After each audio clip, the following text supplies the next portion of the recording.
havia derrubado aquele templo. E eles perguntam quando essas coisas iam acontecer, quais sinais iam ser da vinda de Cristo, da consumação de todas as coisas. E Cristo vai falar a respeito de tudo isso. O Senhor já havia alertado em relação à destruição do templo.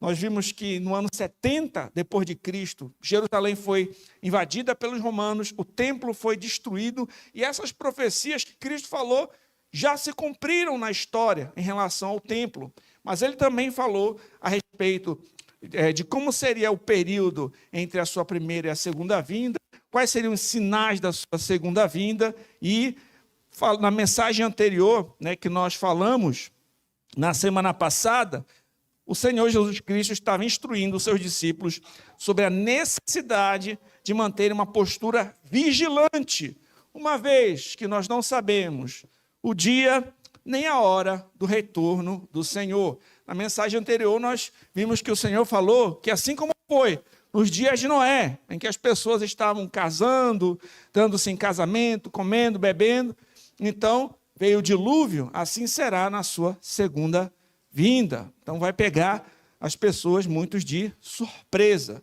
E aqueles que estão na arca são aqueles que estão em Cristo Jesus, Só em Jesus Cristo nós seremos poupados do juízo. E nós vimos, então, que o Senhor passa a apresentar algumas parábolas para desenvolver esse ponto.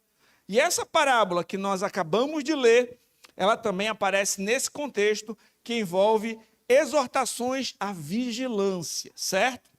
Então, tendo entendido isso, agora nós sabemos aonde é que esse texto se encontra e vamos ter uma clareza maior para compreendê-lo. E vamos então agora ao primeiro ponto, o servo fiel. A palavra de Deus diz assim, verso 45. Quem é, pois, o servo fiel e prudente, a quem o Senhor confiou os seus conservos para dar-lhes o sustento a seu tempo? Eu trouxe uma outra tradução também, um pouco mais atualizada, que diz assim: quem é, pois, o servo fiel e sensato, a quem o seu Senhor encarrega dos de sua casa para dar-lhes alimento no tempo devido? É uma outra tradução sobre esse texto. Nessa parábola, nós encontramos um senhor, ou seja, um patrão, que ele está para sair em uma viagem. E antes de partir, ele coloca um dos seus servos de maior confiança para ficar responsável sobre todos os outros demais conservos, certo? Um patrão vai viajar, ele escolhe um dos seus empregados, um dos seus servos, para tomar conta dos outros conservos. E esse servo foi nomeado como administrador, ele deve supervisionar as obras dos outros cooperadores e também deve cuidar para que eles estejam bem abastecidos para que façam o seu trabalho. É isso que é apresentado nesta parábola. O texto, então, prossegue da seguinte maneira: bem-aventurado aquele servo a quem o seu senhor, quando vier, o achar fazendo assim. Em verdade, vos digo que lhe confiará todos os seus bens. Eu trouxe uma outra tradução também. Feliz o servo a quem o seu senhor encontrar fazendo assim, quando voltar. Garanto-lhe que ele o encarregará de todos os seus bens.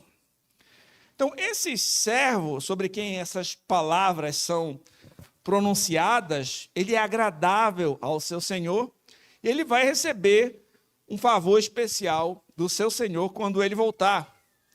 E quando nós consideramos esse contexto que eu apresentei a vocês, no qual o Senhor falava essas palavras, nós entendemos que o servo fiel é o crente que está preparado a qualquer momento para a vinda do seu Senhor. E no fim ele será grandemente recompensado. Porque, como vimos, o texto está falando num contexto de vigilância em relação à segunda vinda do nosso Senhor Jesus Cristo. Ele apresenta essa parábola e está falando a respeito disso.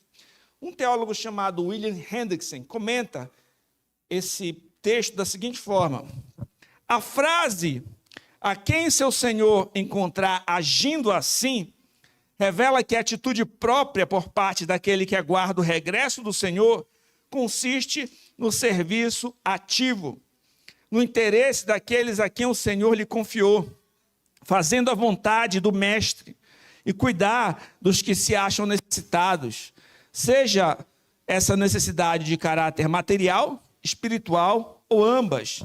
É certamente a tarefa destinada a todos. Ora, pronuncia-se uma bem-aventurança especial sobre o servo fiel e sábio. Nós notamos aqui em que espírito os crentes devem esperar a segunda vinda do Senhor Jesus Cristo. Então, aquele servo que o seu patrão separou para uma determinada função, ele tinha que supervisionar o trabalho dos outros, ele tinha que também mantê-los ali bem abastecidos. Aquele que quando o servo voltasse, ou quando o patrão voltasse, estivesse fazendo o seu trabalho, estivesse ocupado com aquilo que ele foi designado a fazer, ele seria bem-aventurado, ele seria recompensado, ele seria abençoado. É isso que é apresentado. E o William Hendrickson comenta aqui, agora fazendo uma relação com a nossa vida cristã, nós também podemos avaliar qual é a maneira que nós, servos de Cristo, devemos viver enquanto esperamos o nosso Senhor.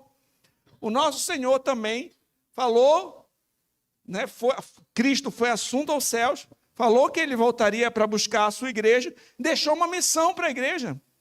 Vão, façam discípulos de todas as nações, batizando-os em nome do Pai, do Filho e do Espírito Santo, ensinando a guardar todas as coisas que eu vos ordenei, e eis que estarei convosco todos os dias até a consumação dos séculos. Cristo é como este patrão que deixou uma missão para os seus servos, viajou, por assim dizer, e vai voltar. Um dia que nós não sabemos. E como é que os seus servos devem esperar? Nós não devemos, por exemplo, pensar como pensaram ali alguns dos Tessalonicenses. Se nós lermos 2 Tessalonicenses capítulo 2, no verso 1 e 2 diz assim: irmãos, no que diz respeito à vinda do nosso Senhor Jesus Cristo e à nossa reunião com Ele, nós vos exortamos a que não vos demovais da vossa mente com facilidade, nem vos perturbeis quer por espírito, quer por palavra, quer por epístola, como se procedesse de nós, supondo que tenha chegado o dia do Senhor. Alguns de Tessalônica, por exemplo, tinham uma noção errada a respeito da segunda vinda do Senhor, com medo de que ela tivesse já acontecido naqueles tempos e ninguém percebeu? Será que isso já aconteceu? A vinda do Senhor e a gente perdeu? Ou outros tinham uma noção errada, pensando que uma vez que o Senhor Jesus Cristo vai voltar, então nós não temos que lidar com mais nada em relação à nossa vida cotidiana e às coisas desse mundo, e alguns se tornaram relaxados ao ponto até mesmo de deixar de trabalhar, né? Que não fazia sentido. Tanto que, segundo a Tessalonicenses 3,10, é dito assim: porque quando ainda convosco vos ordenamos, se alguém não quer trabalhar, também não coma. O apóstolo Paulo diz: olha, se você não quer trabalhar, também não coma. Porque o que estava acontecendo? Alguns deixavam de trabalhar para querer se escorar em outros que estavam trabalhando, mas com essa desculpa, né? Porque o Senhor vai voltar logo, né? Então não é essa atitude que nós temos que ter enquanto esperamos o Senhor. Não devemos imitar o nervosismo ali dos Tessalonicenses, né? Sem entender direito, né, se Jesus já tinha voltado ou não, ou que tinham que largar tudo e passar a simplesmente só esperar. Não é isso. Nós também não temos que imitar a mornidão dos laodicenses. Quando estudamos o livro de Apocalipse, vimos que o Senhor mandou cartas às 7 igrejas. E algumas igrejas o Senhor pontuou aquilo que era agradável a ele, mas o Senhor também apontou pontos que eles precisavam se arrepender e mudar. E quando o Senhor vai falar a carta da igreja em Laodiceia, é dito o seguinte: ao anjo da igreja em Laodiceia escreve: estas coisas diz o Amém, a testemunha fiel e verdadeira, o princípio da criação de Deus. Presta atenção.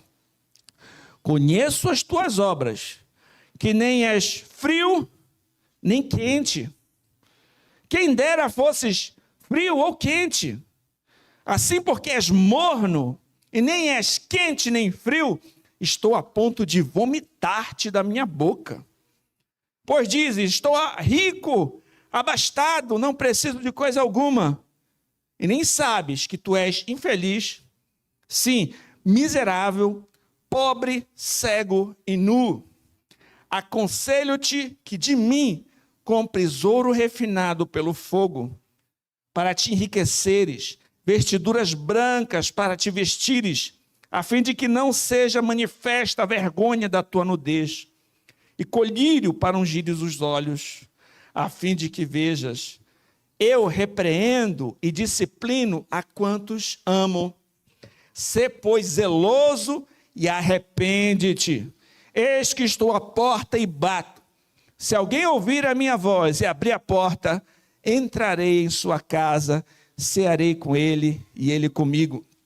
Ao vencedor, dar-lhe-ei sentar-se comigo no meu trono, assim como também eu venci e me sentei com meu Pai no seu trono. Quem tem ouvidos, ouça o que o Espírito diz às igrejas. A nossa forma de esperar o Senhor também não é essa forma morna que os laodicenses estavam. Você não é frio nem quente, mas morno, eu sinto vontade de vomitar-te da minha boca. O Senhor chama eles ao arrependimento. Eles acham que está tudo bem, quando não está tudo bem. Não, nós somos ricos. Você acha que é rico, mas na realidade você está rico para com os homens, mas pobre diante de Deus. Eles precisavam avaliar a sua caminhada com o Senhor. Então nós não temos também que imitar essa vida morna, essa vida cristã, que precisa despertar uma apatia espiritual. Não é assim que nós temos que aguardar a caminhar a segunda vinda do Senhor. Mas, ainda considerando as cartas às 7 igrejas, tem 2 igrejas em especial que o Senhor fala que temos muito a aprender e a espelhar. Uma delas é a fidelidade da igreja em Esmirna. Por exemplo, a Bíblia diz assim: ao anjo da igreja em Esmirna escreve estas coisas, diz o primeiro e o último, que esteve morto e tornou a viver. Conheço a tua tribulação, a tua pobreza. Olha a diferença. Enquanto Laodiceia era rica, mas o Senhor diz que eles eram pobres, cegos e nus, a igreja em Esmirna, eles eram pobres, mas o Senhor chama de ricos. Conheço a tua tribulação, a tua pobreza, mas tu és rico. E a blasfêmia dos que a si mesmos se declaram judeus e não são, sendo antes sinagoga de Satanás. Não temas as coisas que tens de sofrer. Eis que o diabo está para lançar em prisão alguns dentre vós, para ser dispostos à prova, e tereis tribulações de 10 dias. Presta atenção no finalzinho. Sê fiel até a morte, e dar-te-ei a coroa da vida. Quem tem ouvidos, ouça o que o Espírito diz às igrejas. O vencedor, de nenhum modo, sofrerá o dano da segunda morte. A igreja em Esmirna, por exemplo, embora fosse uma igreja pobre, perseguida, que estava passando por sofrimentos e dificuldades, estava fiel diante do Senhor, servindo fielmente ao seu Senhor. Vocês lembram até que eu falei sobre o testemunho de Policarpo de Esmirna? Vocês lembram que eu falei de Policarpo, que aquele servo de Deus que já idoso, ele preferiu morrer queimado, se tornou um mártir, do que rejeitar a Cristo. Então aquela igreja, mesmo em perseguições, em tribulações, em problemas, estavam fielmente servindo e dedicando-se ao Senhor. Também vimos o exemplo da igreja de Filadélfia. Ao anjo da igreja em Filadélfia escreve: estas coisas diz o santo, o verdadeiro, aquele que tem a chave de Davi, que abre e ninguém fecha, e fecha e ninguém abrirá. Conheço as tuas obras, eis que tenho posto diante de ti uma porta aberta, a qual ninguém pode fechar, que tens pouca força, entretanto, guardaste a minha palavra, não negaste o meu nome. Aqui também a igreja de Filadélfia, mesmo com pouca força, guardou a palavra, não negou o nome do Senhor. E aqui, parando nessa parte, vamos fazer algumas reflexões. Cada um de nós deve parar e perguntar: quem é, pois, o servo fiel e prudente? Como está a sua caminhada com o Senhor hoje? Lembre-se o que disse o apóstolo Paulo: porque vós, irmãos, fostes chamados à liberdade, porém não useis da liberdade para dar ocasião à carne. Sede antes servos uns dos outros, pelo amor, porque toda a lei se cumpre em um só preceito, a saber, amarás o teu próximo como a ti mesmo. Queridos, nós somos mordomos de tudo o que o Senhor coloca em nossas mãos. Nós somos mordomos do nosso tempo, dos nossos recursos, do nosso talento. Queridos, que nós sejamos bons administradores do que o Senhor coloca em nossas mãos. Que venhamos servi-lo de coração, com diligência, por amor àquele que nos amou primeiro. Nós sabemos que nós somos salvos pela graça, mediante a fé em Cristo, mas somos salvos para viver para a glória dele. Nós demonstramos, por meio do nosso zelo, de nossa dedicação, o valor da nossa fé. Nós buscamos demonstrar a nossa fé por meio de uma vida que busca honrar o precioso evangelho do nosso Senhor Jesus Cristo. Queridos, há um estilo de vida que marca a conduta daqueles que temem o Senhor. Como disse o salmista no Salmo 119:11, guardo no coração as tuas palavras, para não pecar contra ti. Como está escrito, pois a nossa pátria está nos céus, de onde também aguardamos o Salvador, o Senhor Jesus Cristo. Eu pergunto a você que me escuta hoje, como você gostaria de ser encontrado no grande dia do encontro com o Senhor? Como é que você gostaria de estar nesse dia? Que sejamos encontrados fiéis, servindo, vigilantes e dedicados na obra do Senhor. Que essas verdades nos levem a um compromisso maior com o Senhor, com a sua igreja e com a sua obra. Então, como é que eu gostaria de estar nesse dia que eu for prestar contas com meu Deus? É algo a gente refletir. Segundo ponto, o servo mau. Mas se aquele servo, sendo mau, disser consigo mesmo: meu senhor demora-se, passar a espancar os seus companheiros, comer, beber com os ébrios, virá o senhor daquele servo em dia que não se espera, que não espera, em hora que não se sabe, que não sabe, e castigá-lo-á, lançando-lhe a sorte com os hipócritas. Ali haverá choro e ranger de dentes. Agora, o Senhor apresenta nessa parábola a conduta do servo que age mal em relação à partida do seu senhor, bem como as consequências que terá esse servo. Nessa parábola, é o mesmo servo, só que ele tem duas atitudes possíveis. Ou ele vai obedecer o que o Senhor lhe falou, e vai ser encontrado ali servindo o Senhor, ou não. Né? Qual vai ser a conduta desse servo? O servo mau descrito aqui é marcado por algumas características. A primeira delas é despreocupação. Ele está despreocupado. O texto diz assim: mas se aquele servo, sendo mau, disser consigo mesmo: meu senhor demora-se. Então ele está despreocupado. E aí quando ele fala de estar despreocupado, eu lembro do que o Senhor Jesus tinha falado alguns versículos antes sobre os dias de Noé. Lembra? Como foi nos dias de Noé? pessoa estava vivendo a sua vida, fazendo as suas coisas, e não estava nem aí para o dilúvio. E essa pessoa diz no seu íntimo: não, isso aí vai demorar. Isso daí, não tenho que me preocupar com isso agora. Não é algo que tem que ocupar a minha mente. Posso deixar isso para depois. Quando daqui mais para frente, geralmente as pessoas pensam assim, inclusive em relação à sua própria vida, né? É muito jovem para estar indo para a igreja. Mais para frente, quando eu estiver mais velho, tu pensa nessas coisas. Deixa isso mais para lá. É como se a pessoa soubesse. Fica despreocupado e segue a vida. Então esse servo mau aqui, ele está despreocupado e ele fala com ele mesmo. Olha o que é dito aqui.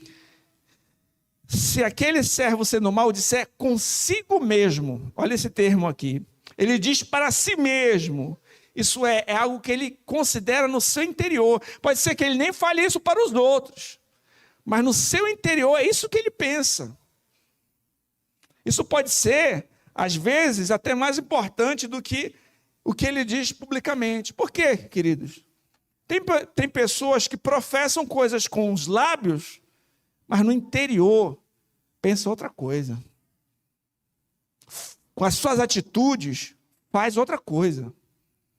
No seu interior, no seu íntimo, o que ele pensa é isso. Meu Senhor, demora-se. Agora é importante aquilo que nós falamos no nosso interior. Olha o que diz Provérbios 23, 7. Porque como imagina em sua alma, assim ele é.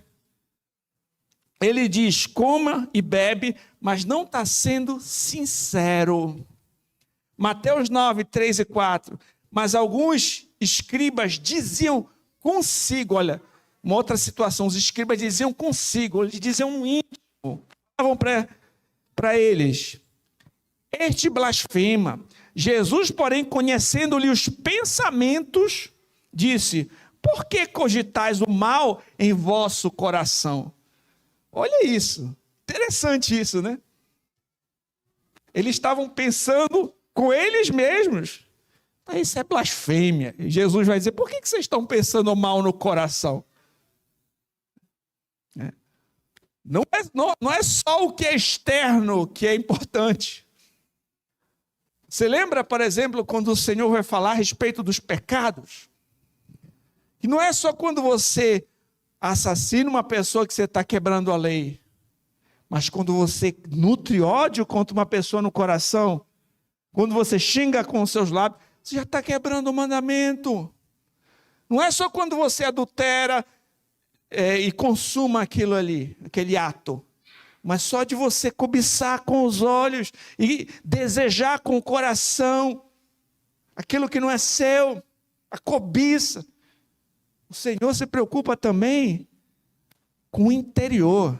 Às vezes a gente está preocupado só com o exterior. O que as pessoas vão pensar de mim? O que vão falar de mim na igreja? Mas o Senhor vê o coração. O Senhor sabe as nossas motivações. O Senhor sabe as nossas intenções. Uma outra parte das Escrituras que a gente vê, dizia consigo mesmo, é Mateus 9, 21. Vocês lembram daquela mulher do fluxo de sangue? É dito assim, pois dizia consigo mesma, se eu apenas lhe tocar a veste, ficarei curado. É importante nós considerarmos o que nós dizemos conosco mesmo e a gente não expressa para ninguém. O que passa aí dentro? Lembra o que diz Filipenses? Tudo que for justo, que for puro, se algum louvor, se alguma virtude há, isso pensai. A gente tem que considerar até as coisas que a gente anda pensando, refletindo, considerando conosco mesmo. São coisas importantes, de não nutrir pensamentos impuros, imundos na nossa mente. Mas tomar cuidado, em que a gente alimenta a nossa mente? São coisas importantes a se considerar. Então, no âmbito mais íntimo do seu servo, ele está nutrindo pensamentos perversos e irresponsáveis. 2 Pedro 3, do 3 ao 9, é dito assim, tendo em conta, antes de tudo, que nos últimos dias, presta atenção, Virão escarnecedores com seus escárnios, andando segundo as suas próprias paixões. Olha, nos últimos dias vão vir escarnecedores, zombadores. Eles andam segundo as paixões. E olha o que eles vão dizer. Onde está a promessa de sua vinda? Jesus nem voltar. Olha aí, tanto tempo não voltou até agora. Os zombadores vão falar isso. Porque desde que os pais dormiram, todas as coisas permanecem como desde o princípio da criação. Porque deliberadamente esqueceram que de longo tempo houve céus, bem como terra, a qual surgiu da água através da água pela palavra de Deus, pela qual veio a perecer o mundo daquele tempo, afogado em água. Ora, os céus que agora existem e a terra, pela mesma palavra, têm sido entesourados para o fogo, estando reservados para o dia do juízo e destruição dos homens ímpios. Há, todavia, uma coisa, amados, que não deveis esquecer, que para o Senhor um dia é como 1000 anos, e 1000 anos como um dia. Não retarda o Senhor a sua promessa, como alguns a julgam demorada. Pelo contrário, ele é longânimo para convosco, não querendo que nenhum pereça, senão que todos cheguem ao arrependimento. O servo mau, a parábola, pensa dessa forma. Ainda vai demorar muito para o Senhor retornar. Vou aproveitar esse tempo para desfrutar de alguns prazeres mundanos. Ao contrário de vigilante, ele está desatento, ele está despreocupado, ele está distraído, omisso, ele está com as guardas baixas. Essa é uma das características desse servo mau. Está com as guardas baixas, está desatento, está bobeando. Uma outra característica que nós encontramos nele é a maldade. Ele passa a espancar os seus companheiros. É dito que esse servo passa a espancar os seus companheiros, mostrando assim a sua crueldade. E o teólogo, comentando esse texto, diz o seguinte: o contexto explica a palavra. O homem mau não vai muito longe, porque subitamente, e quando menos espera, o Senhor volta. Porque o texto diz que ele começa, a palavra grega utilizada aqui dá essa noção de que ele começa a espancar. Então, na visão desse teólogo, é o seguinte: por que ele não continua? Porque o servo volta logo. Quando ele menos esperava, e pega ele fazendo coisa errada. É uma possibilidade, mas o que é marcado aqui é a sua maldade, sua crueldade para com os seus servos. E também a farra e a embriaguez. Ele passa a comer e a beber com ébrios. Ele age de forma imoderada, de forma irresponsável, de forma imprudente. E o texto prossegue dizendo: virá o Senhor daquele servo em dia em que não espera, em hora que não sabe. Castigá-lo-á, lançando-lhe a sorte com os hipócritas. Ali haverá choro e ranger de dente. Imagina só, o servo agindo nessas condições: omisso, irresponsável, perverso, imprudente. Então, seu patrão chega quando ele não esperava. O que? O Senhor dele castigá-lo-á. A palavra também grega utilizada aqui tem um sentido de cortar em dois, ou cortar em pedaços. Corresponde à mais severa das punições. Possivelmente lembrando o tratamento cruel que era aplicado a escravos que desobedeciam aos seus senhores. E ele é colocado aqui junto com os hipócritas, uma vez que ele traiu a confiança do seu senhor. O patrão lhe colocou numa posição na qual ele deveria ser um administrador prudente. Era uma posição importante de confiança. Ele deveria ser sensato, mas ele demonstrou ser exatamente o contrário. E ele é lançado, então, junto com os hipócritas. E por fim, também uma referência de que ele é lançado onde há choro e ranger de dentes. Estamos então nessa segunda parte, que o servo desleal às suas responsabilidades, abusivo com os seus companheiros, relaxado em relação ao retorno do seu senhor, no final vai receber a punição que lhe é devida. Esse servo mau, ele usa a demora para abusar dos seus conservos, para farrear. Seu destino final é severa punição. John MacArthur comenta esse texto da seguinte maneira, olha o que ele diz: o servo mau representa um descrente que se recusa a levar a sério a promessa da volta de Cristo. Embora seja um descrente, como é demonstrado pela sua punição, ele, no entanto, é responsável diante de Cristo pela administração do seu tempo. Jesus estava ensinando que todo habitante do mundo possui sua vida, habilidades naturais, riqueza, posses e confiança de Deus e deve prestar contas sobre como estas coisas são usadas. O comportamento desse servo mau demonstra que ele é um falso discípulo e ele será lançado em um lugar de tormento incessante.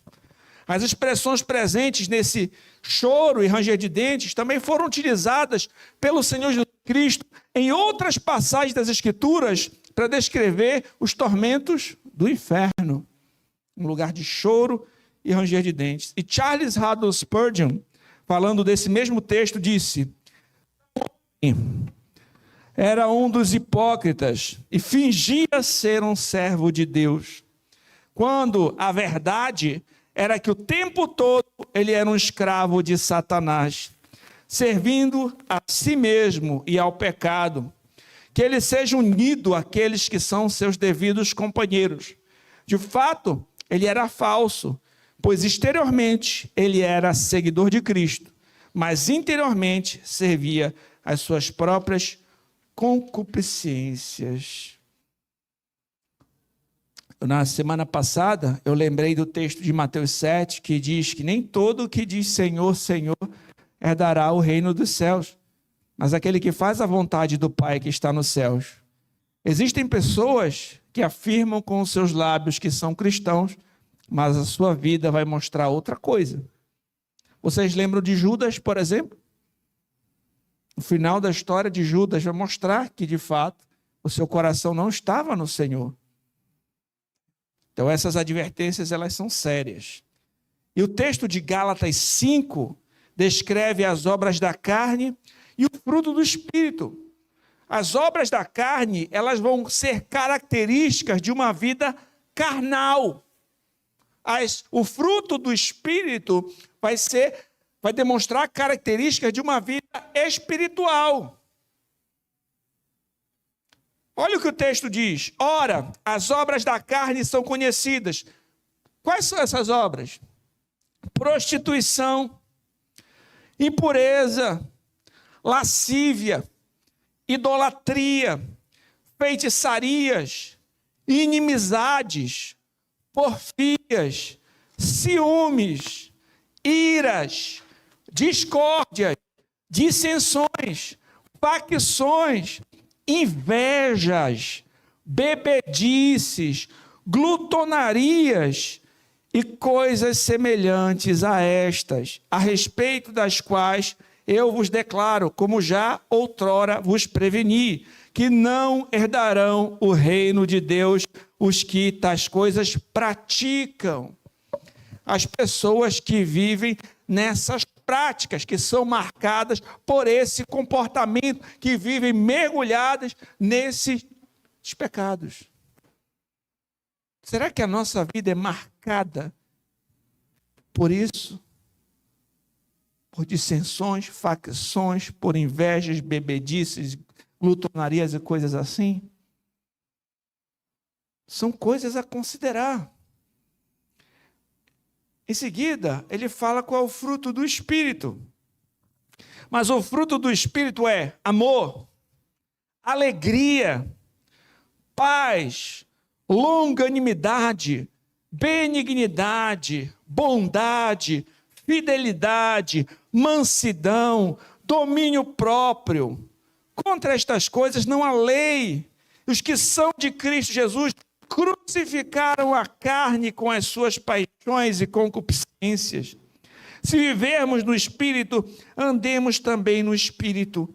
Não nos deixemos de vanglória, provocando uns aos outros e tendo inveja uns dos outros. Eu pergunto a você, quais os frutos a sua vida tem demonstrado?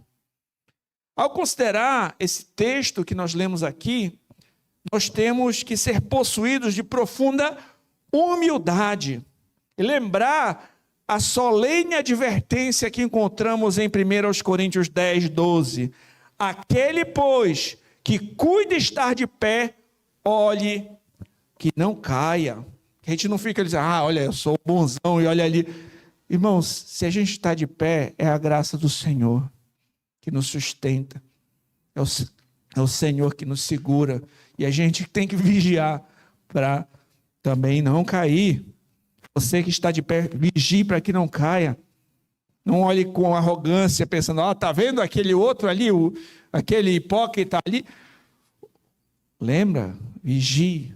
Olhe para você mesmo, antes de tirar a trave do olho do outro. Veja, antes de tirar o cisco do olho do outro, veja se não tem uma trave no seu. Às vezes a gente é muito rápido para olhar para as outras pessoas, a gente é rápido para olhar para a janela, e às vezes a gente não olha no espelho e não vê como é que nós estamos. É importante nós termos humildade considerando isso. E se hoje alguém que me escuta, você sabe que está perdido, saiba que Jesus Cristo é o caminho, a verdade e a vida. Se hoje alguém que me escuta sabe que se encontra sobrecarregado, cansado, ele diz, vinde a mim todos os que estáis cansados e oprimidos, eu vos aliviarei. Tomai sobre vós o meu jugo, aprendei de mim que sou manso e humilde de coração, encontrarás descanso para as vossas almas, porque o meu jugo é suave e o meu fardo é leve. Se você se encontra sujo, saiba que no sangue de Jesus Cristo nós somos purificados de todo o pecado. Se alguém se encontra morto espiritualmente, a vida em Jesus Cristo, Ele é o alfa, Ele é o ômega, somente por meio dEle conseguiremos entrar na cidade celestial e habitar para sempre com o Senhor. Lembre-se das palavras de Isaías 55:6, buscai o Senhor enquanto se pode achar, invocai-o enquanto está perto, deixe o perverso o seu caminho, o iníquo os seus pensamentos, converta-se ao Senhor, compadecerá dele, volte-se para o nosso Deus, porque é rico em perdoar. O tempo de render-se ao Senhor é hoje. Não fique esperando, pensando que você tem muitos anos e muito tempo e você pode controlar o futuro. O tempo de voltar-se para Deus é agora. Você tem a oportunidade de ouvir o Evangelho, arrependa-se, creia em Jesus Cristo. Clame ao Senhor, Senhor, eu creio, me ajuda na minha falta de fé. Me ajuda, eu não consigo, me ajuda a me arrepender. Se o Senhor é o autor e consumador da fé, se o Senhor é que opera em nós, o querer o efetuar, opera na minha vida, transforma o meu coração, me tira desse tremendal de lama e firma os meus pés na rocha que é Jesus Cristo. Clame ao Senhor. Não sai daqui pensando, é só mais uma vez, já ouvi isso. Se você não está em Cristo, você está perdido e você está caminhando para o inferno. A única maneira de ter paz com Deus é por meio do Filho Jesus Cristo. E aos crentes, lembre-se, sejamos e permaneçamos fiéis ao Senhor. Sejamos prudentes e dedicados na obra que Ele nos designou. Lembre-se das palavras do apóstolo Paulo, em 1 Coríntios 15, 58. Portanto, meus amados irmãos, sede firmes, inabaláveis, sempre abundantes na obra do Senhor, sabendo que no Senhor o vosso trabalho não é vão. Eu espero que essa mensagem sirva de estímulo para todos nós, enquanto nós servimos o Senhor de todo o coração e aguardamos a sua vinda. Pense agora no seu contexto, na sua rotina. Como é que você pode, na prática, fazer coisas que podem te ajudar na sua caminhada cristã? Por exemplo, busque observar algumas dicas práticas. Busque observar o que pode ser algo que tenha atrapalhado a sua caminhada com o Senhor e se afaste disso. Tem pessoas que sabem, se você parar para reflete, tem coisas que você faz ou que você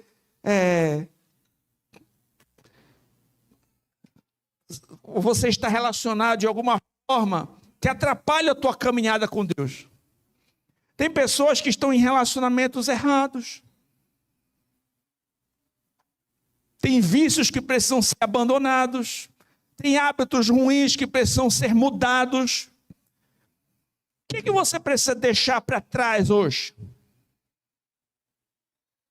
O que está te travando na tua caminhada com o Senhor? Reflete, pensa, que atitude você precisa tomar. Outra dica, passe tempo com o Senhor em oração e meditação na palavra. Queridos, nem que seja alguns minutinhos no dia. Você pode dizer, não, mas o meu dia é muito cheio, é muito corrido, mas para aquilo que é importante, você dá um jeito de fazer. Você não toma banho, escova o dente, almoça, porque essas coisas são importantes. Ainda fica no Zap, ainda dá uma olhadinha no YouTube, não é? Por que a gente não tem tempo para meditar na palavra? Para orar? Se a gente considera isso importante, precisa fazer parte da nossa rotina.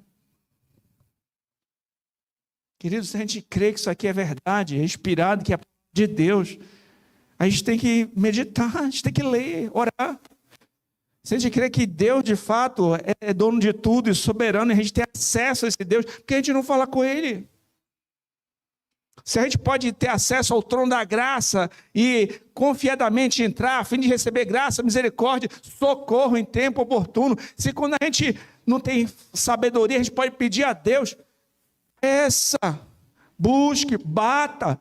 O próprio Senhor Jesus Cristo disse, pedi, dar-se-vos-á, buscai, achareis, batei, abrir-se-vos-á, o que pede recebe, o que busca encontra, o que bate a porta se abre. Bata, busque, ore.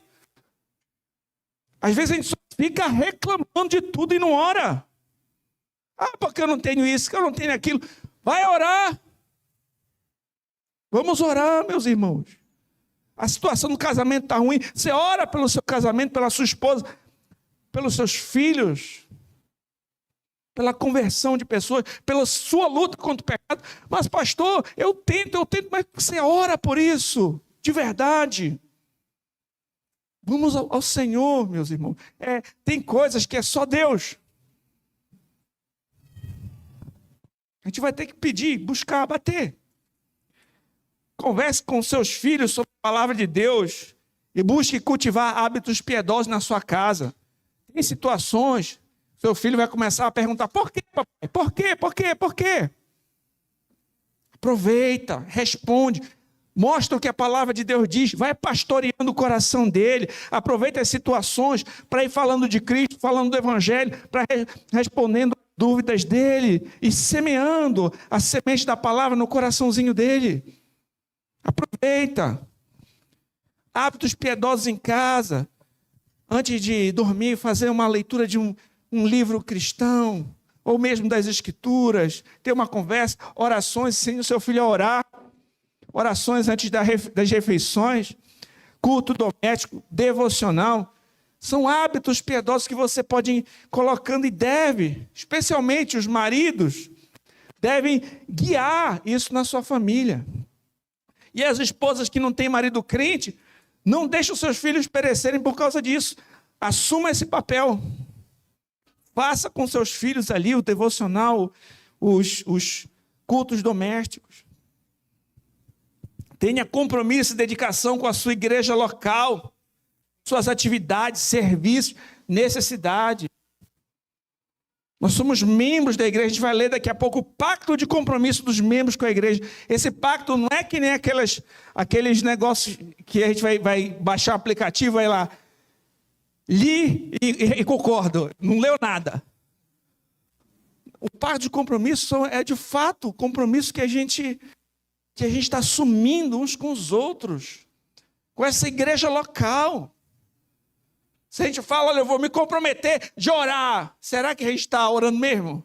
Vou comprometer de que eu não vou abandonar as reuniões. A pessoa assumiu. A gente está assumindo compromisso. Então, como é que eu estou como membro da minha igreja? Sabe, qual foi a última vez que eu compareci numa reunião de oração? Eu venho nas assembleias, eu oro pelos meus irmãos, eu busco saber a situação que a nossa igreja está. São coisas para a gente refletir, meus irmãos. Compartilhe o evangelho com outras pessoas. Qual foi a última vez que você falou de Cristo para alguém? Seja um motorista no Uber, seja um colega de trabalho, ou um vizinho, um amigo da empresa. Não é o que você presenteou alguém com uma Bíblia ou com um bom livro. Que você orou pela conversão de alguém. Sirva ao Senhor com seus dons e talentos. Você tem dons e talentos que Deus te deu. Você pode servir o Senhor com os seus dons. A seara é grande, os trabalhadores são poucos, e você faz parte dessa obra. Como é que você está nessa caminhada? Você é servo de Cristo. E quando o Senhor voltar, Ele te encontra servindo fielmente. Eu concluo esse sermão com as palavras de J.C. Ryle. Os verdadeiros cristãos devem viver como bons servos, cujo Senhor encontra-se ausente. Devem esforçar-se para estar sempre prontos para o retorno de seu Senhor. Jamais devem ceder diante do pensamento, meu Senhor demora-se. Eles devem procurar manter-se em uma atitude de coração que possa, de uma vez por todas, dar-lhe uma recepção calorosa e cheia de amor. Não importa o momento que ele venha. Há uma vasta profundidade na declaração do Senhor. Bem-aventurado aquele servo a quem seu Senhor, quando vier, achar fazendo assim. Se não estamos prontos para a qualquer momento receber o Senhor que volta, bem podemos questionar se somos verdadeiros crentes em Jesus ou não. Oremos. Pai Santo, te agradecemos, Senhor, por a tua palavra, que nos instrui, que nos motiva, que nos exorta, que nos admoesta, nos consola, que dirige nossos passos. Pedimos, Senhor, perdão pelos nossos pecados, porque muitas vezes, Senhor, negligenciamos, Senhor. Muitas vezes negligenciamos a tua palavra, muitas vezes seguimos, Senhor, nossos desejos e pensamentos e não consideramos, Senhor, o teu querer e a tua vontade. Pedimos perdão por isso e clamamos, Senhor, nos ajuda a te servir fielmente, Pai. Nos ajuda, Senhor, a vivermos de modo digno do Evangelho de Cristo, o nosso Salvador e Senhor. Que essa igreja seja encontrada fiel, que assim como lemos sobre Esmirna, sobre Filadélfia, que essa igreja seja uma igreja fiel a Ti. Que sejamos, Senhor, membros dedicados ao Senhor. Que o nosso amor seja sincero, nosso amor ao Senhor e ao próximo. Que o Teu nome seja glorificado por meio de nossas vidas. Oramos em nome de Jesus Cristo. Amém.